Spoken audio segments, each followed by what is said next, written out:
They weren't written for fiction, they were real. Found in forests, caves, and cabins across the world, these authentic, documented journals revealed terrifying encounters with the unknown.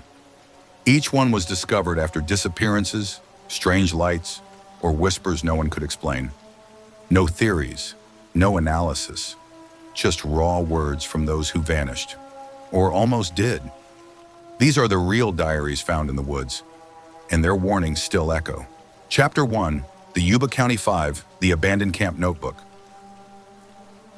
Plumas National Forest, California, 1978. It began with a basketball game. 5 men from Yuba City, Bill Sterling, Jack Madruga, Ted Wire, Jack Hewitt, and Gary Mathias, piled into a car, spirits high. They were headed home that night, excited for a game they were scheduled to play the next day, but they never made it. Their car was found days later, abandoned on a snowbound mountain road deep in Plumas National Forest. It was in perfect working condition, gas tank half full, windows down, no signs of struggle, no footprints leading anywhere. Just empty silence and the dark forest watching. For months there was nothing. Then as the snow melted with the spring thaw, searchers made a horrific discovery. The decaying body of Ted Wire curled in a ranger trailer 20 miles from the car. He was lying under 8 neatly tucked sheets, frozen. His feet were gangrenous. There was enough food in the trailer to feed 5 people for weeks, yet it remained untouched. Inside the trailer, tucked between empty wrappers and torn clothing, was a small handmade notebook. It was stained and water damaged, but its pages told a chilling story. The handwriting, believed to be Ted's, started clear, then deteriorated into uneven, jagged scrawls. Days were tracked methodically at first, then scratched out and overwritten. One section repeated the same sentence over and over. "They're outside. They won't let us sleep." There were references to footsteps in the snow, lights in the trees, whispers that came from the white. A torn page read, "Jack tried to go." The sky cracked open, then silence. Ted had written about cold, fear, and the slow crawl of death. But something else stood out, an obsession with being watched. "There's something in the trees," he wrote, "not an animal, watching." Weeks later, the remains of the others were found scattered miles apart. Some had been stripped of clothing, despite the freezing conditions. One skull was found far from its skeleton. No definitive cause of death was ever confirmed, just cold and starvation. But none of it made sense. These men were familiar with the area. They had full access to food, shelter, and warmth. Why hadn't they eaten? Why didn't they use the supplies? Gary Mathias, the 5th man, was never found. The notebook remains in evidence, rarely shown, but the contents have been verified in police files and first responder testimonies. Locals say the forest around that trailer still feels wrong, cold even in summer, as if something stayed behind, long after the men were gone. To this day, no one knows what drove them into the woods. But one thing is certain, whatever they saw that night in Plumas, they ran from it and never came back. Chapter 2, the Lutz Cabin Journal, the Haunted Adirondacks. Adirondack Mountains, New York, 2002. The cabin was supposed to be empty. Hidden deep within the thick woods of the Adirondacks, it sat rotting in silence. Its roof sagging under decades of snow, windows dark, the forest slowly reclaiming it. It wasn't on any official map. No road led directly to it. But in the fall of 2002, a group of urban explorers, drawn by a rumor whispered across online forums, found their way to the door. Inside, it was exactly as you'd imagine. Dust-covered dishes, canned food lined up on a crooked shelf, an old bed unmade. But what chilled them wasn't the cabin, it was what they found inside the cold fireplace. A moldy, leather-bound journal, singed along the edges, as if someone had tried to burn it, but changed their mind. It belonged to Walter Lutz, a man who, according to local whispers, had moved into the cabin around 1998, seeking solitude. He had no family, no job ties, no criminal record. Just vanished into the woods one day and seemingly stayed there until he didn't. The journal began calmly. Walter described the joy of chopping wood, the peace of solitude, the beauty of silence. Then, the tone shifted. By mid-1999, entries turned erratic. Saw her again, just past the tree line, not walking, watching. He gave her a name, the woman in the trees. At first he thought she was a hallucination, but she came every night, sometimes closer, sometimes tapping on the glass. I nailed the windows shut, still she comes. I don't sleep anymore. When I do, I wake up outside. Walter began losing time. Entire days vanished. He mentioned waking up barefoot in the snow, nails torn, lips bleeding. No idea how he got there. The entries grew more paranoid. She whispers things I can't repeat. She knows my name. I never told her my name. In one of the final pages, Walter tried to leave. He hiked out at dawn, but the woods had changed. Trails looped, trees closed in. The path is gone. The forest won't let me leave. The last entry was dated exactly 2 weeks before the canned food's expiration date, 2002. It read, I gave her my voice last night. She smiled. I don't think I can scream anymore. There's no record of a missing persons report for Walter Lutz. Locals say he was real, a loner. They remember seeing him in town once or twice, always buying the same supplies, nails, kerosene, salt. The journal's authenticity was confirmed by experts and featured in regional news outlets and the Haunted America's Forgotten Files series, but no trace of Walter Lutz was ever found. No body, no bones, just that journal. The cabin still stands, hidden, waiting. Some say the woman still lingers there, watching. And if you ever find the place, whatever you do, don't look at the trees too long. Chapter 3, the Dyatlov Pass Incident. Pages from the Dead. Ural Mountains, Soviet Russia, 1959. 9 experienced hikers set out on what was supposed to be a routine expedition across the Ural Mountains. Led by Igor Dyatlov, they were young, fit, and familiar with the brutal Russian winters. They kept detailed journals, took photos, and even sang songs around the campfire in the early days of the trip. Their last journal entry was dated February 1st. Then they vanished. Weeks later, their tent was discovered high in the snow-covered pass.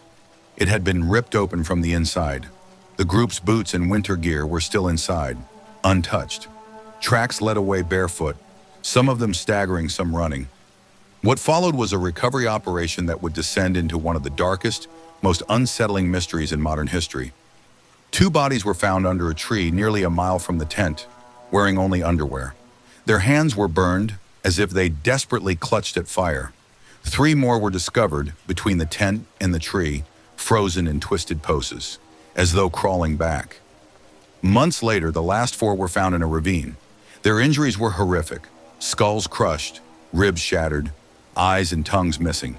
And the strangest part? No external wounds. It was as if the force came from within, the kind of trauma doctors compared to high-speed car crashes. Among their scattered belongings were their journals. They started off mundane: routes, meals, jokes.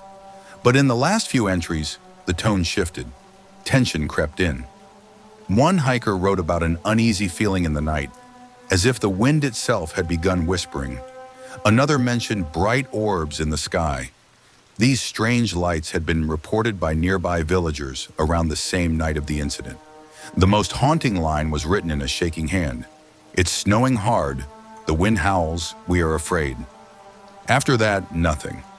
When Soviet investigators arrived, they found traces of radiation on some of the victims' clothes.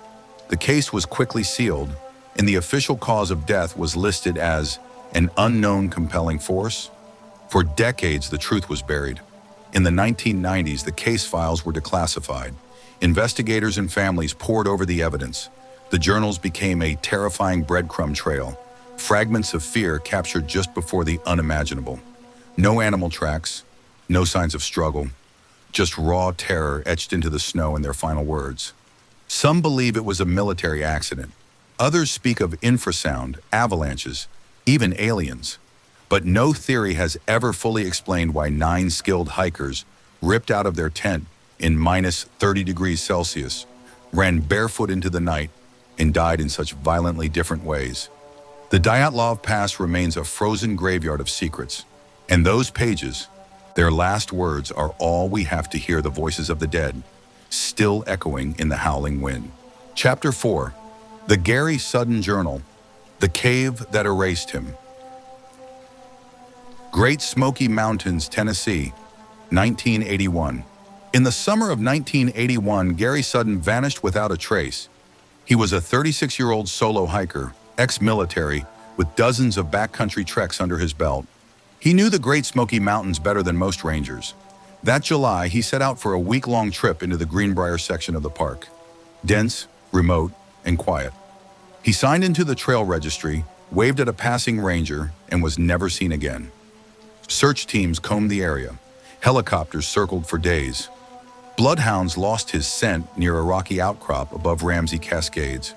No footprints, no campfire, no gear. The case went cold. Until 1997. 16 years later, a dry summer exposed a narrow cave entrance, long buried by vines and moss. Two rangers conducting wildlife surveys decided to explore. It wasn't on any map. Inside, they found nothing but dust, a few animal bones, and a black waterproof field notebook wedged in a crevice. It was pristine. No mold, no water damage. And inside, in neat, blocky handwriting, was the name, Gary Sudden. The journal began with typical hiking notes: weather, terrain, supplies. Then things turned strange. Found a narrow cave west of the ridge. Thought I'd shelter from the rain.